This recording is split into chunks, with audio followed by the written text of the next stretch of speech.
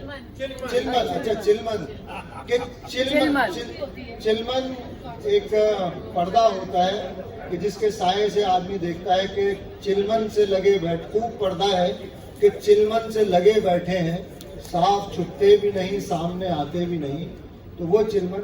کہ ہم نے چلمن سے دیکھا کہ کوئی شخص ہمارے باغ میں ہے، کچھ محبت کی باتیں کرتا ہے،